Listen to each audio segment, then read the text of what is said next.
Shalom everyone, I am Priya, a student of the Holy Torah at ACTC Seminary. ఈ వారం తోరా గ్రంథంలో 49వ పర్ష కీతెట్సే అనగా నీవు బయటకు వెళ్ళినప్పుడు అని అర్థం. ఇది సెఫర్ తోరా నందు 49వ పర్ష మరియు సెఫర్ దెవారిం లేదా ద్వితీయోపదేశ కాండం నందు 6వ పర్ష.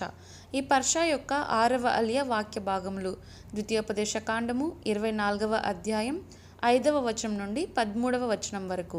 ఈ 6వ అలియాలో మోషే ఇశ్రాయేలులకు కుటుంబం, దయ మరియు సమాజంలో న్యాయం గురించిన నియమాలను వివరిస్తారు.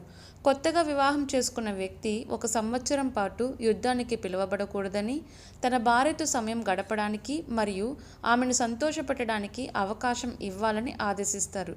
ఇది కుటుంబ బంధాల ప్రాముఖ్యతను చూపిస్తుంది. అలాగే ఒక వ్యక్తి జీవనాధారానికి అవసరమైన వస్తువులను, ముఖ్యంగా రాతి తిరగలిని అప్పు తీర్చడానికి తాకట్టుగా తీసుకోకూడదని చెప్తారు. ఇది దయ మరియు ఆర్థిక బాధ్యతను నొక్కి చెప్తుంది.